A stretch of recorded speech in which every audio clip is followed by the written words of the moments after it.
Hello, this is State Representative Robert Martwick coming to you from my office here in the Capitol in Springfield, Illinois, with another episode of Straight Talk Common Sense Solutions. This is my update to you about what's going on. I try to do it without the filters, without the politics. I imagine that's probably, if I'm fair, impossible because, of course, I have my own opinions. But I try and give you the straight facts, whether you like them or not. At least that way you know what you're dealing with, right? Many of these facts I don't like myself. I'm sure you don't like them. But if you watch enough of my videos, you'll realize I'm telling you the truth. And at least with the truth, there's some power. We understand the nature of our problems, what we're dealing with, and hopefully we can make some good decisions. So today is another episode of our budget impasse in special session, right? So the governor called us down here in special session to deal with the budget. Of course, as if you've watched these videos from the beginning, you'll know that our budget problem has nothing to do with the math of the budget. By and large, we agree on that.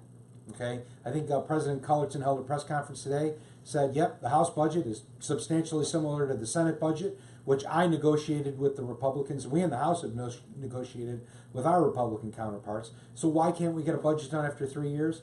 Well, because the governor has had this list of other items that he wants to have before he will address the budget, and that's caused a whole bunch of harm. You can look about my other videos to find out what I have to say about that. But one of the issues that he's been talking about down here and we've been addressing, one of these other non-budgetary items, has been a property tax freeze. Okay, this, as he said, is cornerstone to his ideas of what is part of making making Illinois better economically.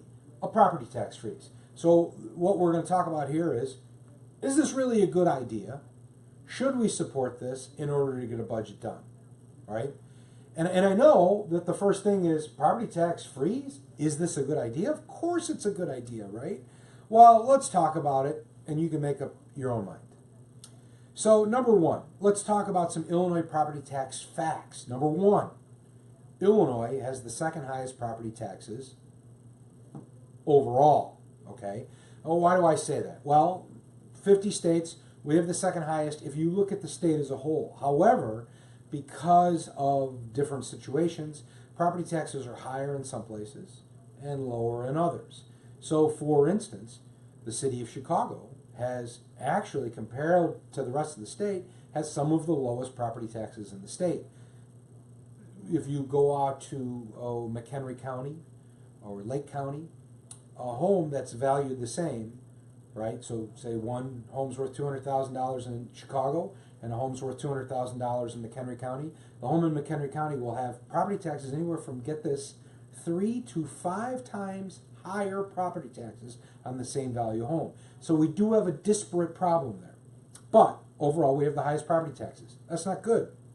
Number two, property taxes, and this is a fact, are imposed by local government, not the state, right?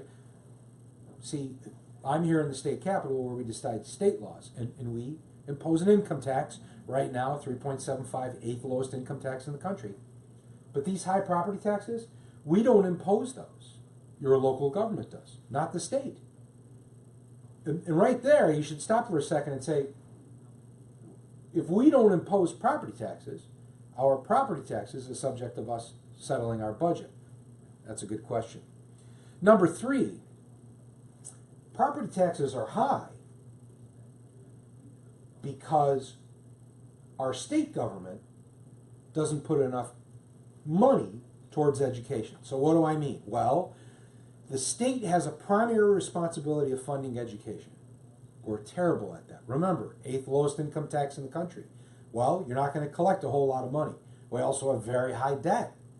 So you have to spend a lot of that money that you do collect on debt, which means not enough money to go around anywhere else.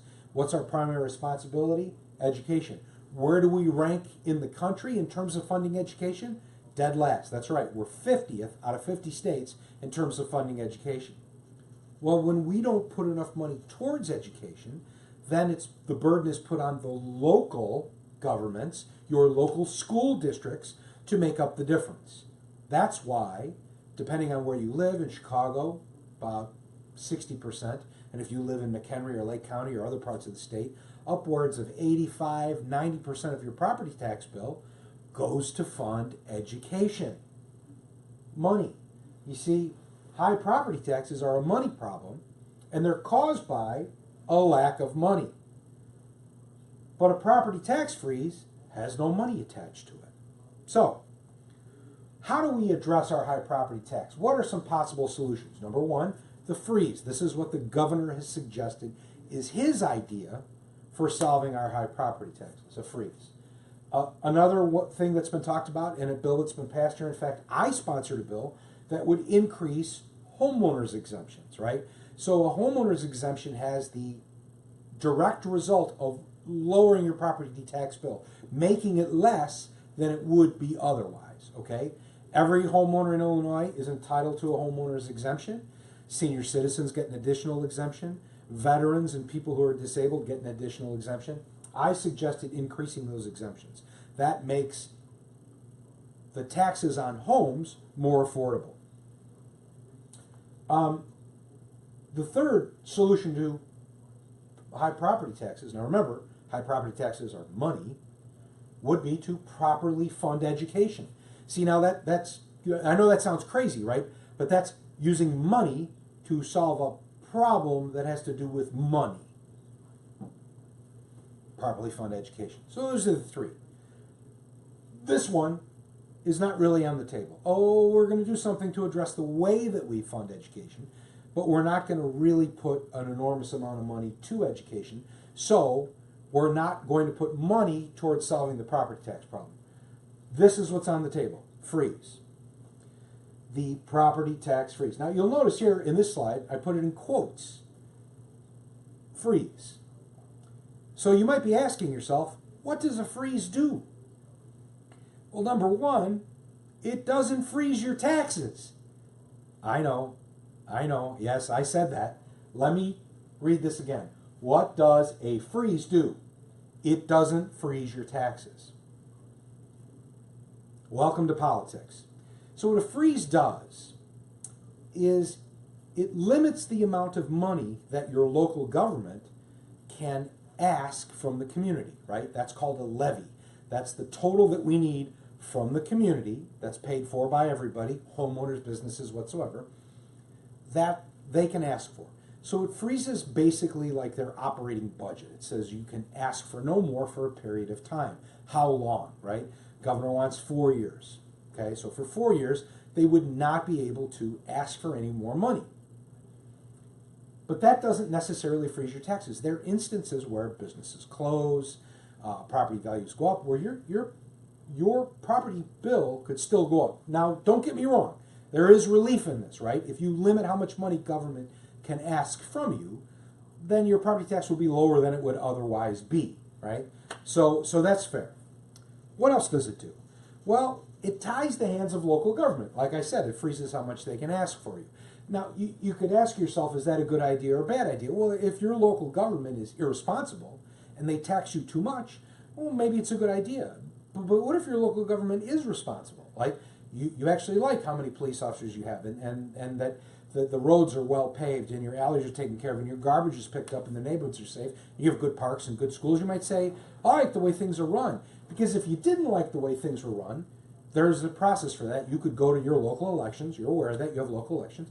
And you could throw those people out of office. That's how you're supposed to handle local government. Here's my problem with tying the hands of local government. See, Illinois, as you all know, has been, for many years, and especially the last 3, probably, safe to say, the most fiscally irresponsible government on this planet. And yet what we're doing is we're saying your local government's irresponsible. We've decided here in Springfield that your local governments, without knowing what they do, that they're all irresponsible. Now, maybe some of them are, maybe some of them aren't, but we're treating them all with one broad brushstroke. I don't think that's right. I think you have the power to change things in the local government level, and I think that would be better. What else does a freeze do? Well, number 3, it may cause cuts you won't like, right? So here we go. 4 years, we freeze what a local government can ask. Fair enough. Did we freeze their insurance premiums? Do we say that for 4 years their insurance premiums can't go up? No, we didn't do that. Did we say that for 4 years their electricity costs can't go up? No, we didn't do that either. All right, did we say that for 4 years they don't have to make any debt service payments? No, we didn't do that. See, we didn't freeze any of the costs of government. And if they have employees, their employees might be under a contract that automatically gives them some small raises, right? Those are going to continue. But for 4 years, they can't ask for any more money. Now, again, maybe you've got a government that's sitting on piles of cash. I don't know where you live. Or I come from, we don't. So if you freeze their source of income, but you don't freeze their expenses, then they have to fire some people. Now again, maybe they have too many people. Maybe they can stand to fire people, but maybe they can't, right? And what about the city of Chicago that is got problems with crime, right? We might think that we need more police officers. Probably can't hire police officers if you were to do a freeze. How about your town? Maybe they can't hire police officers there.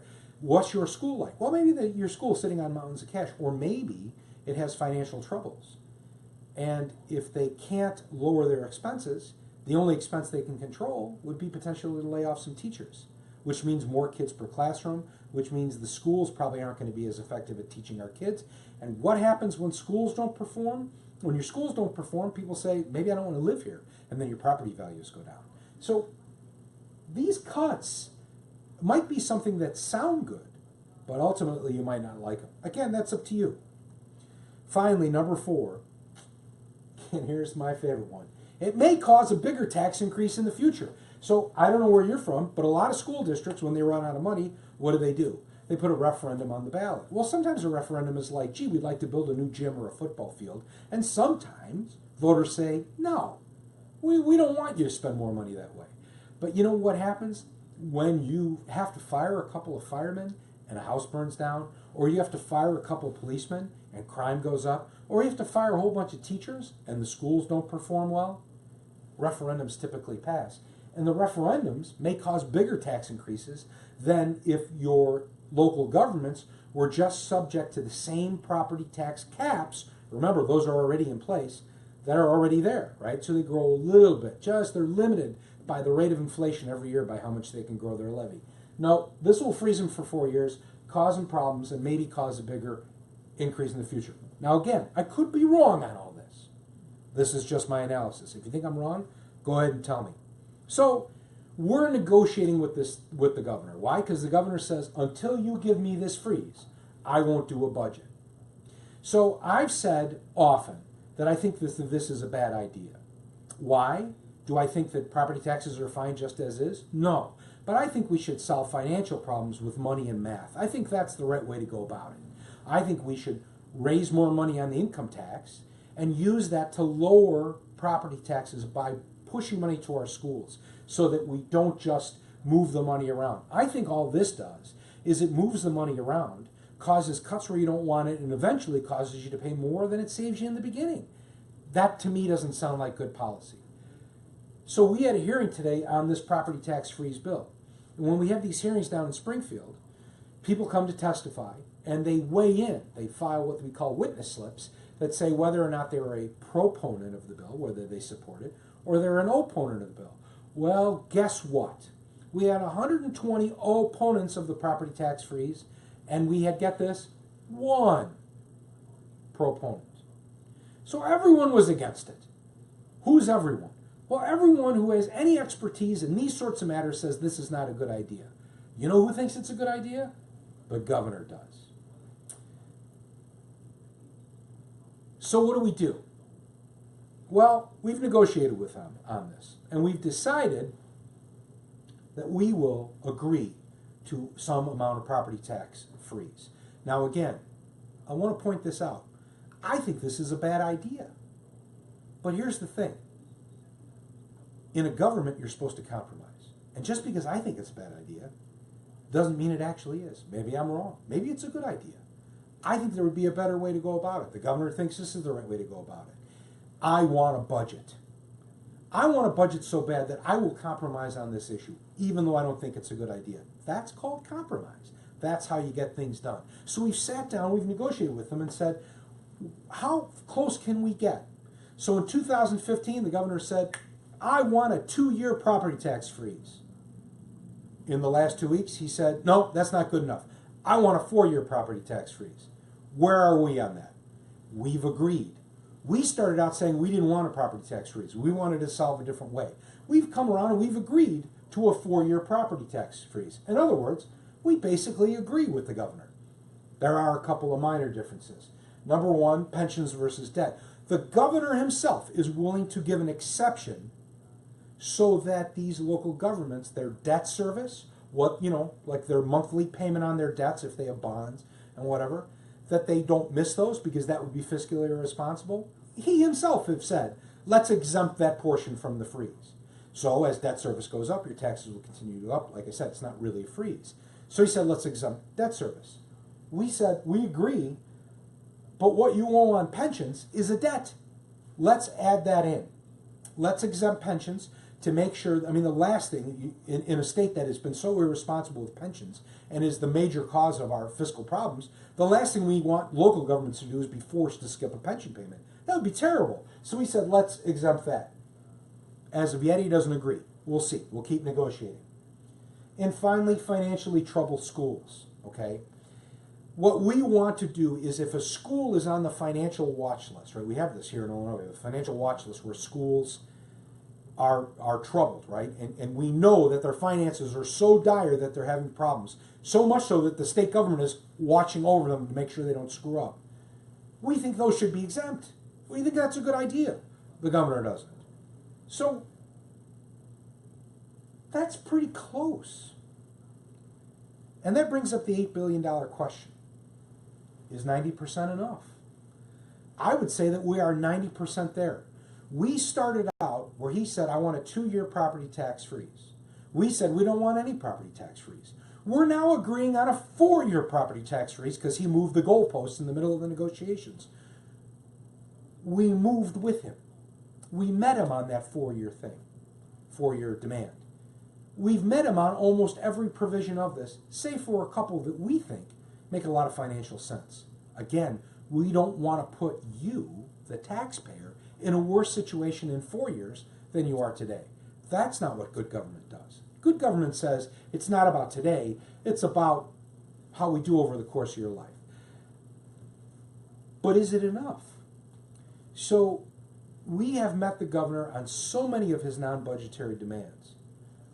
His own education secretary said that on school funding reform, that the bill that we proposed is 90% of what he wants. And he says that's not enough. We think this is about 90%. This is compromise. I am going to vote for something that I don't want to vote for. But the governor said this is his condition to pass a budget. And I want to pass a budget. But there is no situation in government where anyone should ever be required to do 100% or nothing. That's foolish. That's what's gotten us into this horrible mess that we're in. I'm hoping that the governor thinks 90% is enough. I'm willing to do it.